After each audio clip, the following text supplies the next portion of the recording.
दोस्तों, bank of America ने जो बोला है वो काफ़ी चौंकाने वाला है और काफ़ी लोगों को ये कन्फ्यूज़ भी कर रहा है कि एक्चुअल में होने क्या वाला है। वहीं ट्रंप ने 2 बड़े यहाँ पर बिल पर हस्ताक्षर कर दिए हैं, यानी उनको पास कर दिया फाइनली।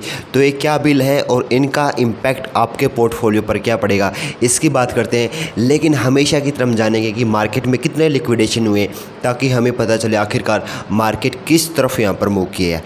तो लॉन्ग पोजीशन में $210 मिलियन और शॉर्ट पोजीशन में लगभग $115 मिलियन यहाँ पर लिक्विडेट हुए, यानी कहीं ना कहीं हम लॉन्ग पोजीशन में यहाँ पर ज़्यादा लिक्विडेट हुए। और बिटकॉइन जो $65,000 की ट्रेड कर रहा था वो वहाँ से थोड़ा डंप हुआ है, क्योंकि काफ़ी यहाँ पर नेगेटिव न्यूज़ भी आई है जो इसके फंडामेंटल पर यहाँ पर इम्पैक्ट डाल रही है।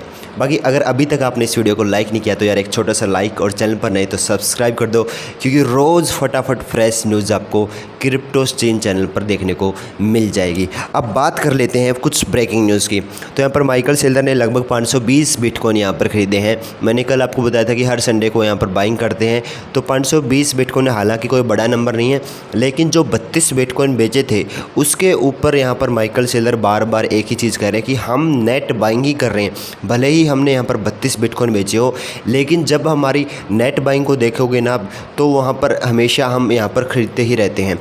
एक सवाल ये भी उठता है कि जब भी माइकल सेलर कुछ बाइंग करते हैं तब यहाँ पर एक बिटकॉइन और मार्केट में डंप देखने को मिल रहा है। पता नहीं ये एक संयोग मात्र ही है, लेकिन ये मैं देख रहा हूँ, चीज़ नोटिस कर रहा हूँ। जब माइकल सेलर की तरफ से कोई बाइंग होती है तब यहाँ पर बिटकॉइन डंप करता है। आप भी ऐसा सोचते हो क्या, मुझे कमेंट में बताना एक बार। लेकिन जेपी मॉर्गन क्या बोल रहे हैं भाई साहब? जेपी मॉर्गन कल तक ये बोल रहे थे बिटकॉइन का जो वो है माइनिंग कॉस्ट है वो ज़्यादा है, इसलिए माइनर इसको बेच रहे हैं, तो मार्केट यहाँ से थोड़ा नेगेटिव रिएक्ट कर सकता है। आज वो बोल रहे हैं कि हम एक बुल रन में हैं, हम एक छोटी सुनामी देख रहे हैं। तो कंफ्यूज हो रहे हैं यहाँ पर रिटेल तो कि यार कहना क्या चाहते हैं। उनके खुद के जो क्लाइंट है जेपी मॉर्गन के, वो भी ये बोल रहे हैं यार आप स्पष्ट कर दो, बुल रन है या फिर हम क्या होने वाला है एक्चुअल में, या बेयर रन की तरफ बढ़ रहे हैं। तो जेपी मॉर्गन भी यहाँ पर दोगली स्टेटमेंट देने की कोशिश कर रहा है, लोगों को कंफ्यूज कर रहा है। लेकिन हमें ज़्यादा फोकस भी नहीं रहना इन स्टेटमेंट पर, क्योंकि मैं हर बार बोलता हूँ मेरा तो ये काम रहता कि जो कि तो न्यूज़ आई, किसी बड़ी स्टेटमेंट आई, उसको ऐसे का ऐसा आपके सामने यहाँ पर पेश कर देना। अब बात कर लेते हैं बैंक ऑफ अमेरिका ने क्या बोला है। लेकिन बैंक ऑफ अमेरिका से पहले भी मेरे पास एक अपडेट है, क्या वो डिस्कस कर ली जाए? बिल्कुल करेंगे उसको डिस्कस। तो यूएस सेनेट में एक बड़ा बिल पास हुआ है, और ये बिल पता है क्या है? फेडरल रिजर्व कोई भी यहाँ पर CBDC टोकन नहीं बना सकता 2030 तक। अब काफ़ी लोग सोच रहे होंगे ये CBDC क्या होता है और बैन लगने से क्या होगा। देखो, CBDC होता है central based digital currency, central bank, ठीक है। अब जैसे क्रिप्टो करेंसी होती है ये इंडिपेंडेंट होती है, यानी किसी के द्वारा कंट्रोल नहीं होती। लेकिन जो CBDC टोकन होगा ना, उसको फेड या जो किसी भी देश का सेंट्रल यहाँ पर बैंक उसको यहाँ पर लॉन्च करेगा, और वही इसकी सप्लाई को कंट्रोल करेगा, उसकी ट्रांजैक्शन को भी कंट्रोल करेगा। यानी मोनोपोली वहाँ पर हो जाएगी, और एक प्रकार की वो प्राइवेट क्रिप्टो करेंसी ही कहलाएगी। जैसे इंडिया में भी यहाँ पर CBDC INR टोकन यहाँ पर कहीं ना कहीं टेस्ट किया जा रहा है, उसी प्रकार से अगर फेड भी ऐसा करने की कोशिश करता तो वो नहीं कर सकता, क्योंकि 2030 तक उस पर पूर्ण रूप से यहाँ पर बैन लग चुका है। ये क्रिप्टो वालों के लिए अच्छी खबर है, लेकिन मार्केट रिएक्ट नहीं कर रहा। लोग पूछ रहे हैं मार्केट रिएक्ट क्यों नहीं कर रहा है, जब इतनी सारी अच्छी न्यूज़ आई। आपने बताया कि माइकल सेलर ने बाइंग कर ली, जेपी मॉर्गन ये बोल रहे हैं कि हम एक छोटी सुनामी में हैं, बुल रन में है, छोटी सुनामी आ चुकी है। वहीं पर यूएस सेनेट में एक बिल भी पास हो गया कि आपका फेड CBDC नहीं बना सकेगा 2030 तक, उसको बैन कर दिया गया है। फिर भी यहाँ पर मार्केट ने रिएक्ट क्यों नहीं किया?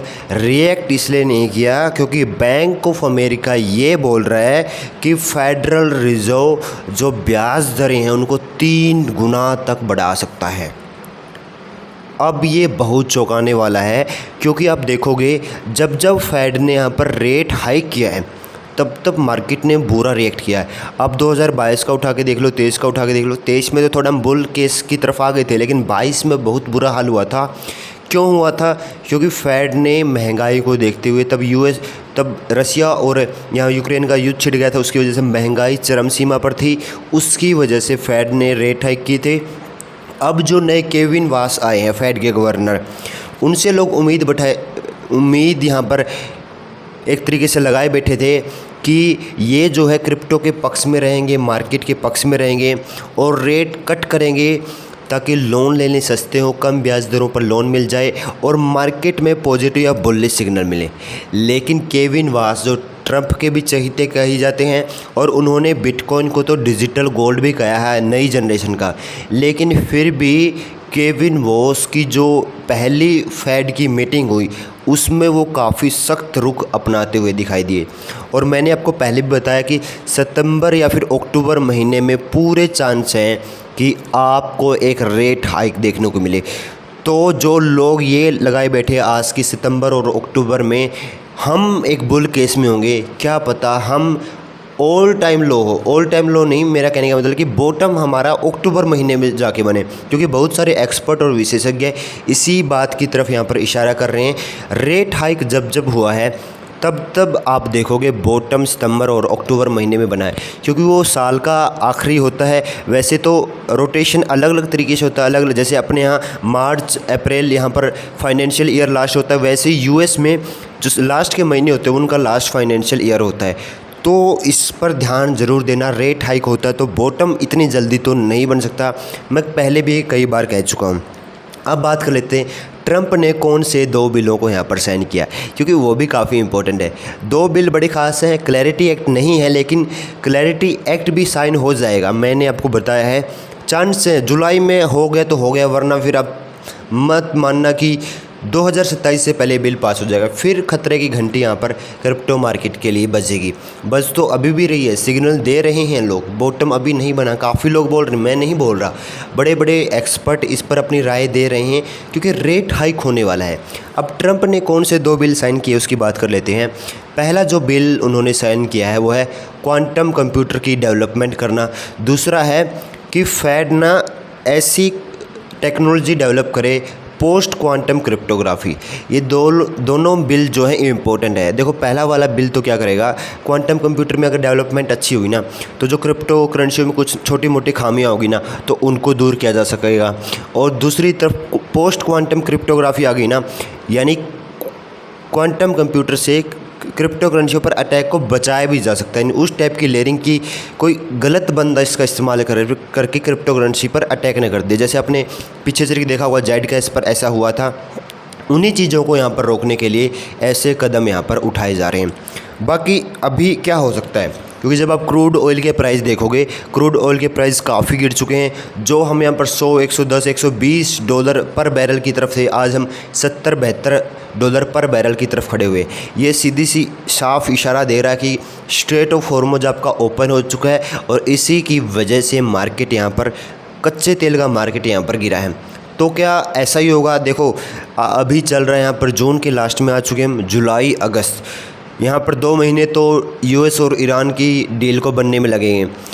जुलाई अगस्त आएगा, उसके बाद आपका सितंबर आ जाएगा। सितंबर में यहाँ पर रेट हाइक की बोल रहे हैं, यानी अभी आप अनुमान लगा सकते हो कि मार्केट में क्या होने वाला है। यानी एक बोलते हैं कि छोड़ो उसको, हम बोलते नहीं है। हाँ, अगर आपका टेलीग्राम चल चुका है तो लिंक डिस्क्रिप्शन में मिलेगा, जुड़ जाना उस पर। वीडियो अच्छी लगी तो लाइक करना, चैनल पर नहीं तो सब्सक्राइब करना मत भूलना। मिलते हैं अगले वीडियो में। जय हिंद।